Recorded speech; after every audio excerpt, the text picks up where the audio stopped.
आपका यूनिक प्रज्ञान यूट्यूब परिवार में मैं प्रज्ञान सर हार्दिक स्वागत करता हूं, वंदन करता हूं, अभिनंदन करता हूं।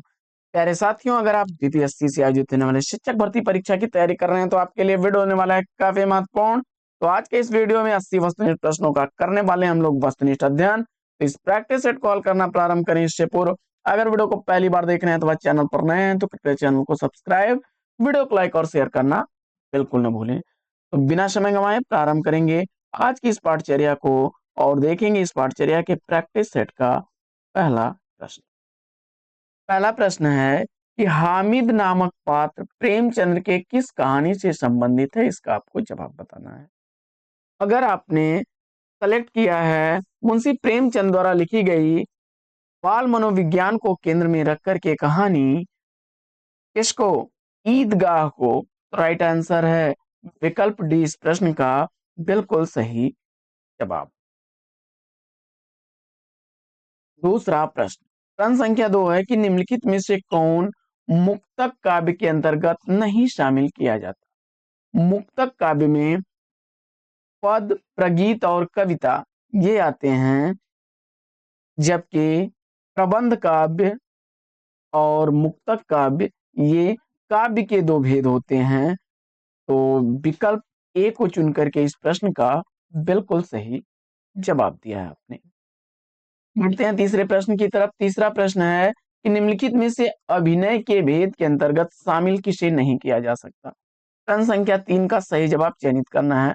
अभिनय के भेद के अंतर्गत किसे शामिल नहीं किया जा सकता और तीसरे प्रश्न का राइट आंसर अगर आपने सेलेक्ट कर लिया है, देखिए अभिनय के 4 भेद होते हैं। अभिनय जो है वो 4 प्रकार का होता है, आंगिक, वाचिक, आहार्य और सात्विक। जबकि प्रकरी किसी कथानक को आगे बढ़ाने वाली छोटी कथा होती है। तो वी विकल्प इस प्रश्न का बिल्कुल सही जवाब। प्रश्न संख्या 4, चौथा प्रश्न है कि निम्नलिखित में से किसे काव्य गुण के अंतर्गत शामिल नहीं किया जाता। चौथे प्रश्न का सही जवाब चयनित करिए। निम्नलिखित में से किसे काव्य गुण के अंतर्गत शामिल नहीं किया जाता। चौथे प्रश्न का सही उत्तर आपने, देखिए माधुर्य गुण, ओज गुण और प्रसाद गुण ये काव्य गुण के अंतर्गत आते हैं, जबकि विकल्प सी इसका राइट आंसर हो जाएगा। इसे काव्य गुण के अंतर्गत नहीं रखा जाता। सी विकल्प इस प्रश्न का प्रश्न संख्या 5।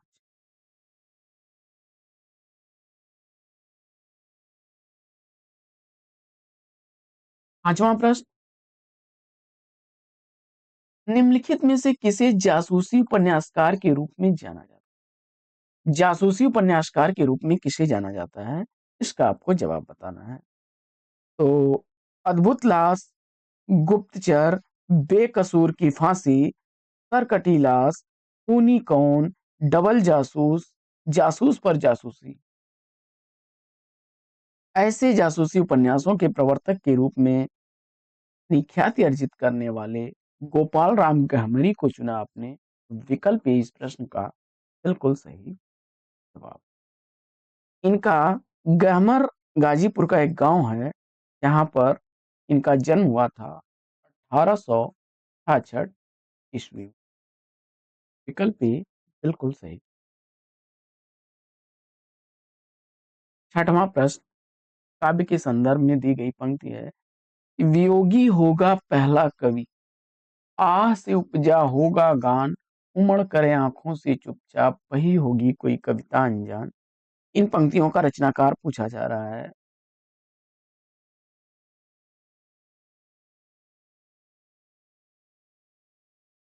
आपने जवाब में पल्लव काव्य संग्रह से अवतरित पंक्तियां सुमित्रा नंदन पंत विकल्प ए को चुना। तो राइट आंसर है, छायावादी कवि हैं ये। अगला प्रश्न है सुदामा चरित विचार माला काव्य के रचनाकार। सुदामा चरित विचार माला काव्य का रचनाकार आपने सेलेक्ट कर लिया किसको, नरोत्तम दास विकल्प डी को राइट आंसर है। आगे बढ़ते हैं और देखते हैं अगला प्रश्न। प्रश्न संख्या 8 है कि निम्नलिखित में से कौन रीतकालीन कवि नहीं है। कौन रीतकालीन कवि नहीं है, इसका आपको जवाब बताना है। 8वें प्रश्न का सही उत्तर चयनित करिए। प्रश्न संख्या 8 का सही जवाब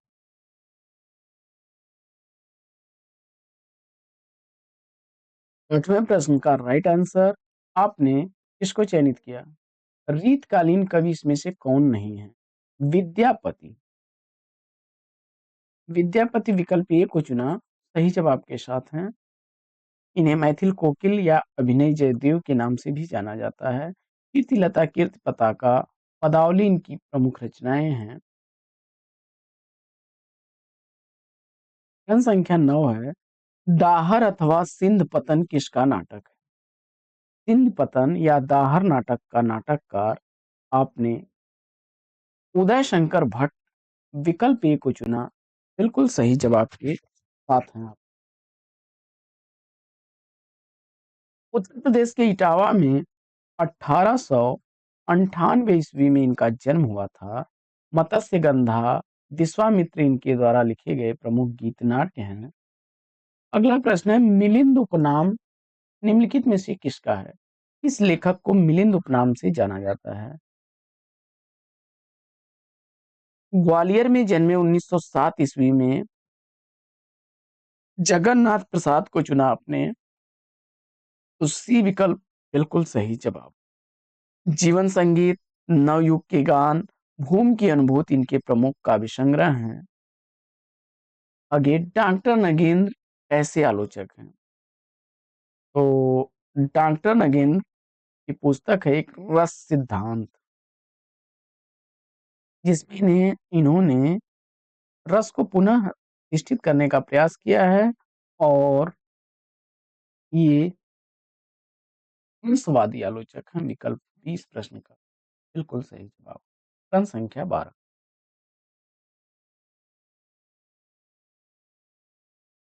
निम्नलिखित में से रमेश चंद्र शाह की कौन सी रचना है? प्रश्न संख्या 12 का सही जवाब चयनित करिए। 12वें प्रश्न का सही उत्तर क्या होगा? रमेश चंद्र शाह की कौन सी रचना है? जवाब में उक्काव हुलार विकल्प बी को चुना राइट आंसर के साथ। आगे बढ़ते हैं और देखते हैं। अगला प्रश्न है, इस समीक्षा के क्षेत्र में आचार्य हजारी प्रसाद द्विवेदी जी का आगमन कब हुआ?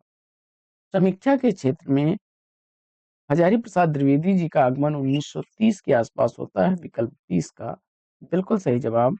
और उसी समय की इनकी पहली साहित्य समीक्षात्मक कृति सूर साहित्य 1934 ईस्वी की प्रकाशित रचना है। अगला प्रश्न है कि काव्य में अभिव्यंजनावाद कृति का लेखक पूछा जा रहा है। काव्य में अभिव्यंजनावाद और काव्य में रहस्यवाद, ये दो रचनाएं आचार्य रामचंद्र शुक्ल की हैं। काव्य में अभिव्यंजनावाद 1935 ईस्वी की प्रकाशित रचना। आगे बढ़ते हैं और प्रश्न संख्या 15वां प्रश्न है कि जिंदगी मुस्काई का रचनाकार पूछा जा रहा है। जिंदगी मुस्काई किसके द्वारा लिखी गई रचना है? उत्तर में आपने कन्हैयालाल मिश्र प्रभाकर विकल्प सी को चुना, सही जवाब के साथ हैं। प्रश्न संख्या 16 है कि खेत कौतुकम किसकी रचना है? 16वां प्रश्न किसके द्वारा लिखा गया है? तो बरवै नायिका भेद, मदनाष्टक, रास पंचाध्यायी, श्रृंगार सोरठ जैसी रचनाओं के रचनाकार फहीम को चुनकर के इस प्रश्न का सही उत्तर दिया है। 17वां प्रश्न है कि रामचंद्रिका का रचनाकाल पूछा जा रहा है। रामचंद्रिका का रचनाकाल क्या होगा? प्रश्न संख्या 17 का सही जवाब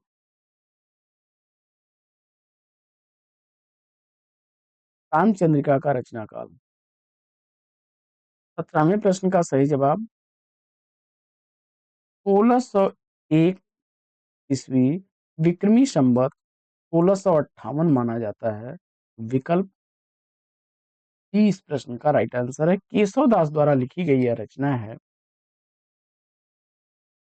प्रश्न संख्या 18 है कि भूत के पांव पीछे किसकी व्यंग रचना है? दिए गए विकल्पों में आपने ठिठुरता हुआ गणतंत्र, वैष्णव की फिसलन, विकलांग श्रद्धा का दौर जैसी व्यंग रचनाएं रचना करने वाले हरिशंकर परसाई को चुना, तो विकल्प भी बिल्कुल सही जवाब। आगे बढ़ते हैं और प्रश्न संख्या 19 देखते हैं कि तुलसीदास चंदन घिसें के लेखक कौन है? अभी हम लोग चर्चा कर रहे थे उसी रचनाकार की, जिसकी हम लोगों ने ऊपर प्रश्न में देखा था। हरिशंकर प्रसाई विकल्प बी को चुना राइट आंसर के साथ हैं आप। कबीरा खड़ा बाजार में तुलसीदास चंदन घिसे, ये सारिका पत्रिका के 2 स्तंभों में प्रकाशित व्यंग्यात्मक निबंध हैं। अगला प्रश्न, अकाल पुरुष गांधी शीर्षक से महात्मा गांधी के जीवन के माध्यम से नए धर्म की अवधारणा को किस साहित्यकार ने साकार किया? प्रश्न संख्या 21 का सही जवाब चयनित करिए और जवाब में आपने सेलेक्ट कर लिया किसको? जैनेन्द्र को। बिल्कुल सही जवाब विकल्प जैनेन्द्र द्वारा लिखी गई रचना है। 1968 ईस्वी इसका प्रकाशन वर्ष है। 20वां प्रश्न छूट गया साथी, देख लेते हैं। कीड़ों पर चांदनी किस विधा की रचना है? तो आप जानते हैं निर्मल वर्मा द्वारा लिखा गया 1964 ईस्वी का यह यात्रा साहित्य है। वी विकल्प इसका सही जवाब। आगे बढ़ते हैं और प्रश्न संख्या 22 देखते हैं कि हिंदी साहित्य का प्रथम ऐतिहासिक उपन्यास, हिंदी साहित्य का पहला ऐतिहासिक उपन्यास इसमें से आपने किशोरीलाल गोस्वामी द्वारा लिखा गया हृदय हारिणी विकल्प सी को चुना, राइट आंसर है। हृदय हारिणी या आदर्श रमणी 1904 ईस्वी का लिखा गया ऐतिहासिक उपन्यास है किशोरीलाल गोस्वामी का। आगे प्रश्न संख्या 23 है कि देवकी नंदन खत्री का जी के उपन्यास जो चंद्रकांता को हिंदी का प्रथम उपन्यास किसने माना है? और प्रश्न संख्या 23 का सही जवाब इसको चुना आपने। देवकी नंदन खत्री द्वारा लिखा गया जो चंद्रकांता है, इसको पहला उपन्यास मानने वाले हैं श्री डॉक्टर कृष्णलाल। विकल्प डी इस प्रश्न का राइट आंसर। आगे बढ़ते हैं और अगला प्रश्न है कि चतुरी चमार उपन्यास के लेखक, चतुरी चमार उपन्यास का लेखक पूछा जा रहा है। अप्सरा, अलका, निरुपमा, प्रभावती, कुल्ली भाट के कारनामे जैसे उपन्यासों उपन्यासों की रचना करने वाले उपन्यासकार सूर्यकांत त्रिपाठी निराला विकल्प बी को चुन करके बिल्कुल सही जवाब दिया है। बढ़ते हैं आगे और देखते हैं अगला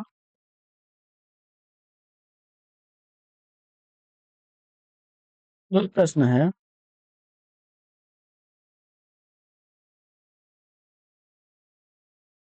निम्न में से भीष्म साहनी द्वारा रचित उपन्यास पूछा जा रहा है। 25वें प्रश्न का राइट आंसर चयनित करिए। भीष्म साहनी द्वारा रचित उपन्यास कौन सा है? झरोखे तमस, बसंती कुंतो, मैया दास की माड़ी आदि उपन्यास भीष्म साहनी के उपन्यास हैं। विकल्प ए राइट आंसर है। देहाती दुनिया शिवपूजन सहाय का चर्चित उपन्यास है। धरती धन न अपना जगदीश चंद्र का उपन्यास। सती मैया का चौरा, सती मैया का चौरा काफी रिपीटेड यह भी है। भैरव प्रसाद को अगर आपने चुना, भैरव प्रसाद गुप्त का है। आगे बढ़ते हैं और अगला प्रश्न है कि दुलाई वाली किस विधा की रचना है? प्रश्न संख्या 26 का सही जवाब चयनित करिए। दुलाई वाली किस विधा की रचना है? दुलाई वाली कहानी विधा की रचना है। विकल्प बी इस प्रश्न का राइट आंसर। अगला प्रश्न है कि जयशंकर प्रसाद की कहानी गुंडा जो है इतिहास के किस युग को चित्रित करती है?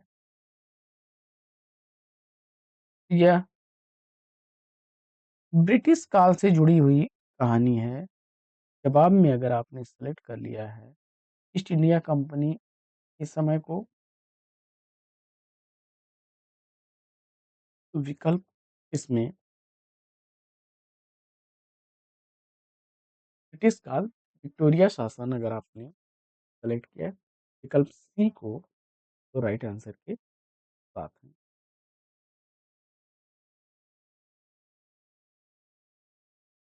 ईस्ट इंडिया कंपनी डी विकल्प इसका सही जवाब है। मुगल युग, विक्टोरिया युग और सल्तनत युग नहीं बल्कि डी विकल्प ईस्ट इंडिया कंपनी का समय काल है इसका।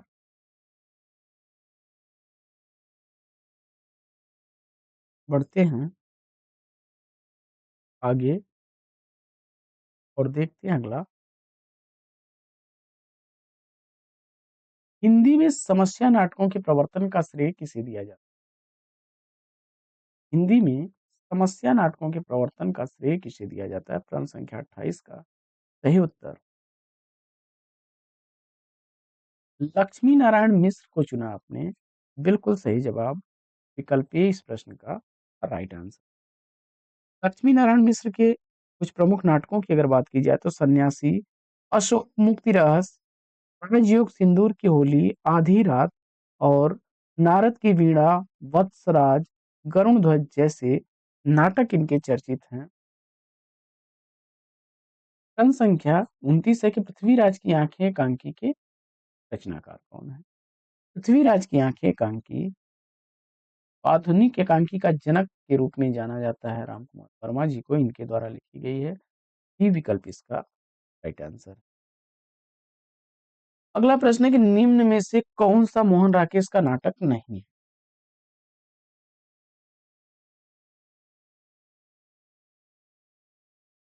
दिए गए विकल्पों में तांबे के कीड़े विकल्प सी को चुना आपने तो राइट आंसर है।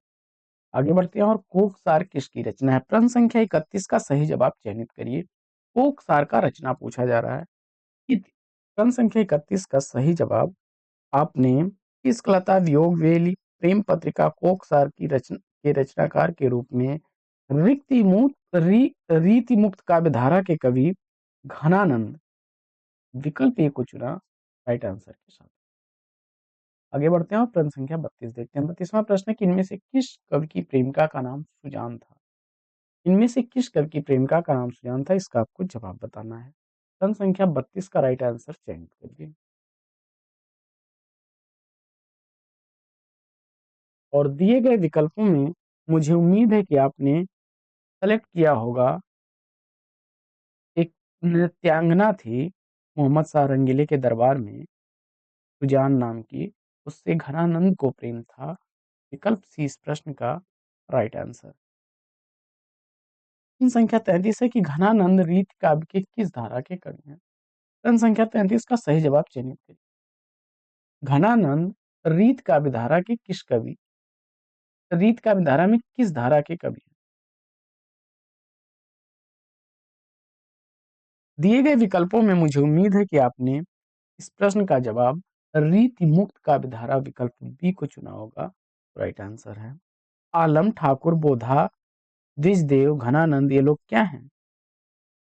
रीति मुक्त काव्य धारा के कवि हैं। अगला प्रश्न है कि पद्माकर द्वारा रचित अलंकार ग्रंथ कौन सा है? प्रश्न संख्या 34 का सही जवाब। 34वें प्रश्न का सही जवाब आपने पद्माकर द्वारा लिखा गया अलंकारों से संबंधित ग्रंथ कौन सा है? पद्माभरण विकल्प डी को चुना तो राइट आंसर।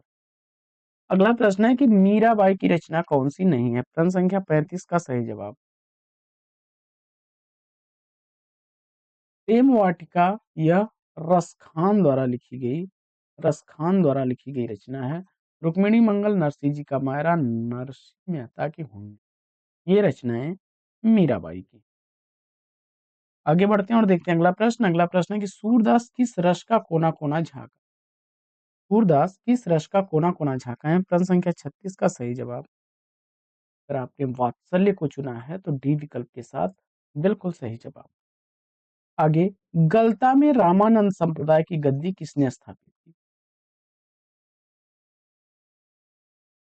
कृष्णदास पयहारी विकल्प डी को चुना।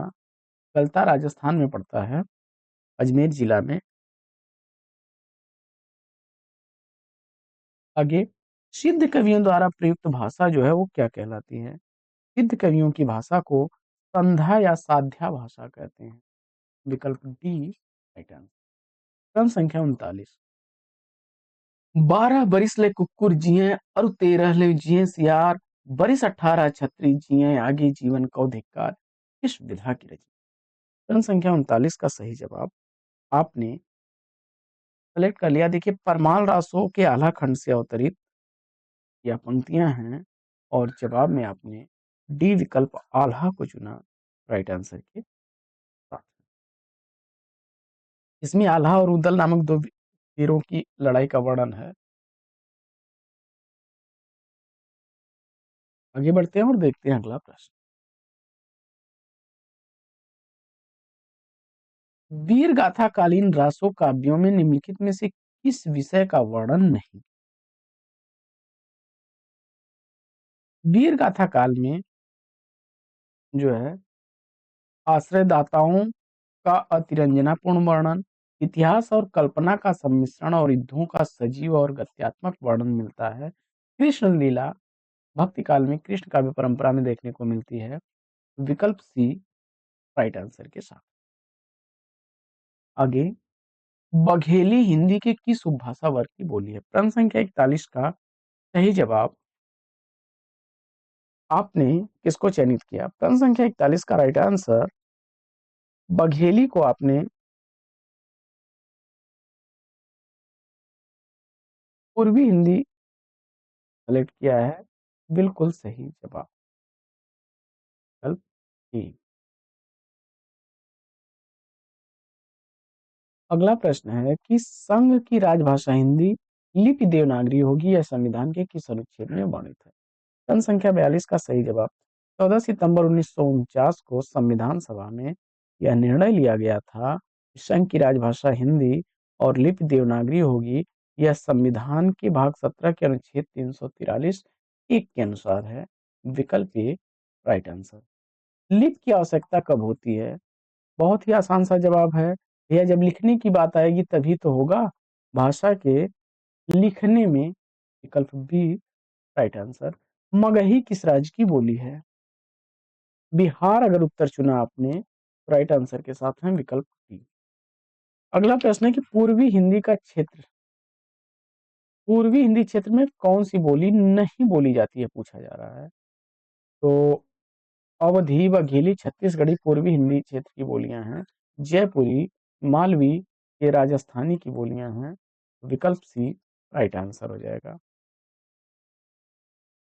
अगला प्रश्न है कि मलिक मोहम्मद जैसी ने किस भाषा में सरल और साधारण रूप अपनाया था? प्रश्न संख्या 46 का सही जवाब जैसी की भाषा जो है वो ठेठ अवधी भाषा है। विकल्प ए राइट आंसर है। आगे बढ़ते हैं और कन्नौजी हिंदी का विकास किस उपभाषा या बोली से होता है?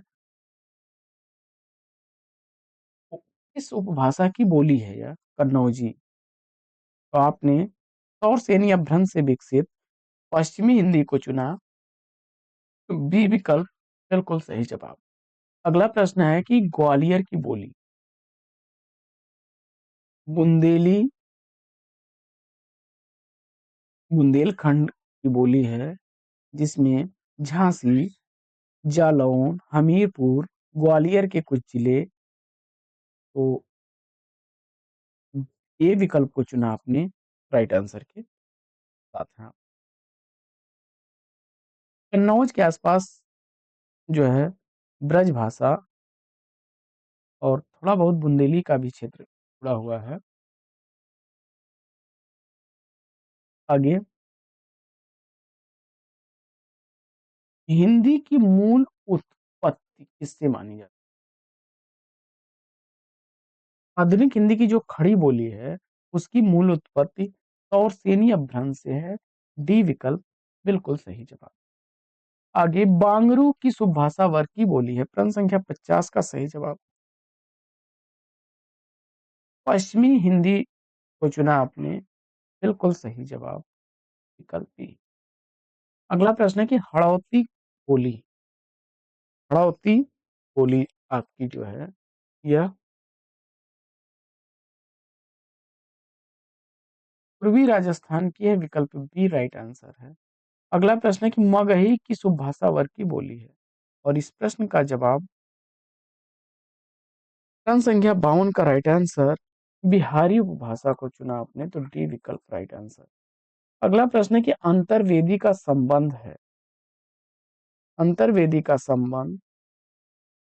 अंतर्वेदी ब्रज भाषा की एक उपबोली है। विकल्प ए को चुना आपने राइट आंसर। बढ़ते हैं आगे और देखते हैं अगला प्रश्न।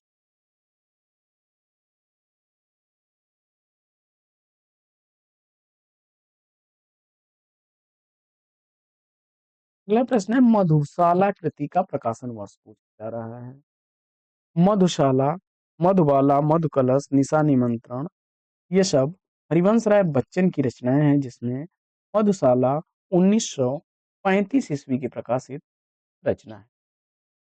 अगला प्रश्न है कि खड़ी बोली का प्रथम महाकाव्य पूछा जा रहा है। प्रश्न संख्या 55 का सही जवाब आपने अयोध्या सिंह उपाध्याय हरिऔध को चुना।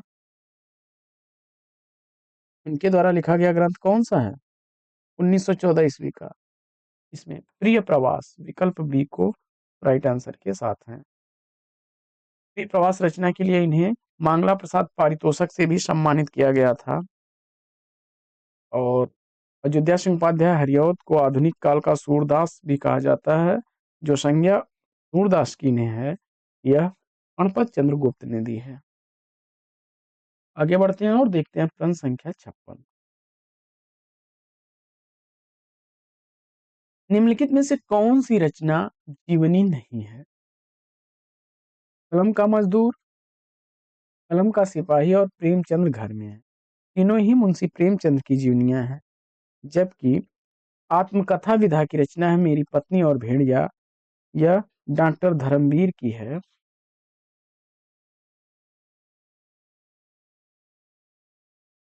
आगे, तुलसीदास ने रामचरितमानस के किस कांड में कलयुग का वर्णन किया? प्रश्न संख्या 57 का सही जवाब उत्तर कांड में जो है उन्होंने कलयुग का वर्णन किया है। विकल्प डी राइट आंसर। अगला प्रश्न है कि निम्नलिखित में से वर्तनी की दृष्टि से अशुद्ध शब्द का चयन करना है। प्रश्न संख्या 58 में यानी शब्द ऐसे लिखा जाएगा। विकल्प बी राइट आंसर है। आगे, निम्नलिखित में से कौन से वाक्य में अकर्मक क्रिया है? वह क्रिया जिसमें कर्म की आवश्यकता न हो उसे अकर्मक क्रिया कहते हैं। प्रश्न संख्या 59 में आपने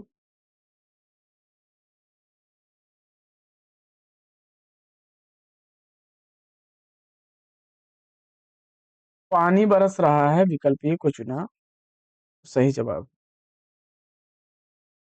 अगला प्रश्न है कि प्रधानमंत्री के भाषण में श्रुत लिपि उसने उसी समय ले ली। प्रश्न संख्या 60 का सही जवाब।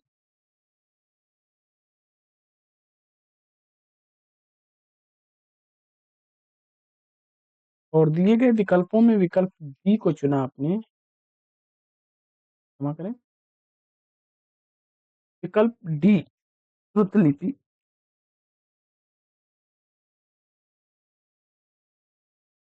आगे, जातिवाचक संज्ञा नहीं है।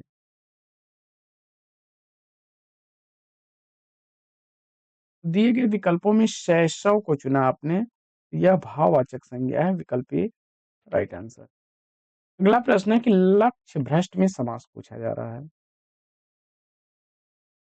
तो लक्ष्य से भ्रष्ट अपादान तत्पुरुष अगर आपने चुना तो बी विकल्प राइट आंसर है। निम्न में से विशेषण शब्द पूछा जा रहा है। दिए गए विकल्पों में उचित शब्द विकल्प बी को चुना तो राइट आंसर है। यह गुणवाचक विशेषण है। अगला प्रश्न है कि तुलसी कृत में कौन सा समास है? तो तुलसी द्वारा लिखित। प्रश्न संख्या 64 का सही जवाब तत्पुरुष समास विकल्प बी को चुना तो राइट आंसर। यथोचित का संधि विच्छेद पूछा जा रहा है। यथा धन उचित यथोचित गुण संधि का उदाहरण है। विकल्प सी राइट आंसर।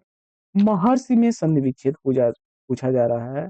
महर्षि में महाधन ऋषि गुण संधि का यह भी है। अगला प्रश्न है अनुलोम का विलोम। अनुलोम शब्द का विलोम प्रतिलोम चुना आपने तो बी विकल्प राइट आंसर। ये प्रश्न है कि जेते तुम तारे तेते नभ में तारे हैं, इस काव्य पंक्ति में दिए गए विकल्पों में से सही अलंकार चयनित करना है। और जवाब में यमक अलंकार। विकल्प सी को चुना, राइट आंसर। यहाँ तारे शब्द का अर्थ नक्षत्र वाला तारा और कल्याण के लिए तारना, दोनों के लिए है। आगे बढ़ते हैं।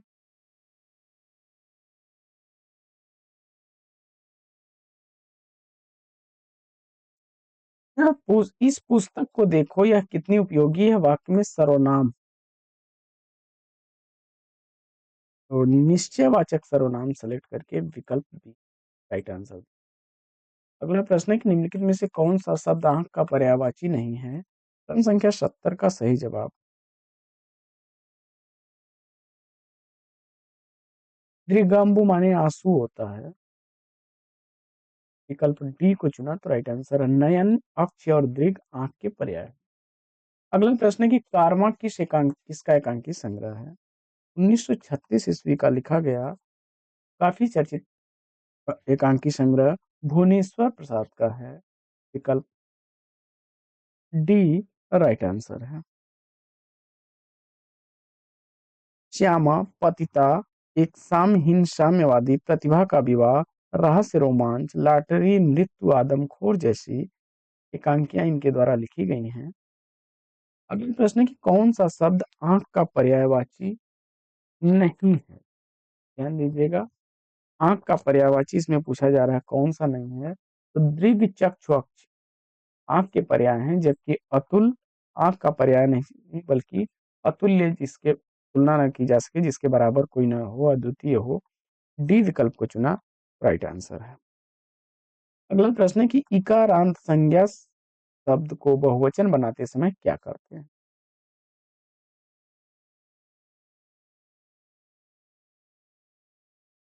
जवाब में आपने यहाँ सेलेक्ट कर लिया है, राइट आंसर है।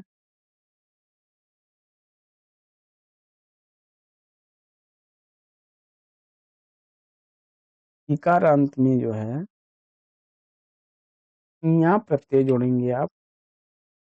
प्रश्न संख्या 73 का सही जवाब आपने सेलेक्ट कर लिया है। ई जो होता है, अगर इकारांत में अंतिम स्वर में ह्रस्व करके यहाँ जोड़ देते हैं, जैसे नारी है आपकी, नारी, नारी में ना और ई जो दीर्घ थी यह ह्रस्व हो जाएगी और यहाँ जोड़ देंगे, विकल्प सी राइट आंसर। आगे निर्गुण शब्द में उपसर्ग पूछा जा रहा है। निरुपसर्ग चुन करके आपने राइट आंसर दिया है। आगे, हम जो कुछ देख रहे हैं सुंदर है, सत्य नहीं है, यह दृश्य जगत भाषित है, बिन कर्म शिवत्व नहीं।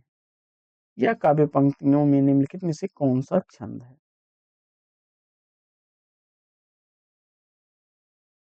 तो इसमें अगर आपने सेलेक्ट कर लिया है, देखिए यह हरगीतिका छंद का उदाहरण है और इस प्रश्न का राइट आंसर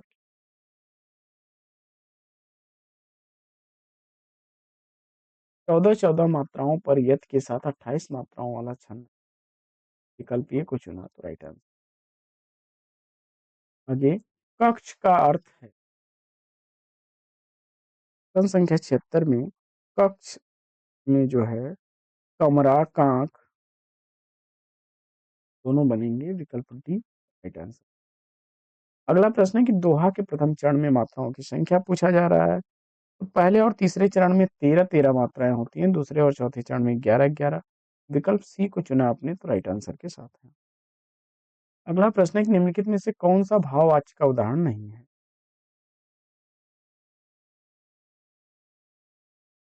धूप में चला नहीं जाता, विकल्प डी को चुना तो राइट आंसर। आगे, नेता का स्त्रीलिंग पूछा जा रहा है आपसे। नेता का स्त्रीलिंग नेत्री होता है, विकल्प ए राइट आंसर। अगला प्रश्न है संचारी भावों की कुल संख्या क्या है? और प्रश्न संख्या 80 का सही जवाब 33 संचारी भाव सेलेक्ट किया तो सही जवाब विकल्प सी। साथियों, आज की इस पाठचर्या में फिर लेते हैं पर विराम। फिर मिलेंगे आपसे अगली वीडियो में एक नए प्रकरण, एक नया टॉपिक, एक नए अंदाज में। तब तक के लिए लेते हैं आपसे विदा। आपका जीवन मंगलमय हो। बेस्ट विशेष, बेस्ट ऑफ लक। जय हिंद।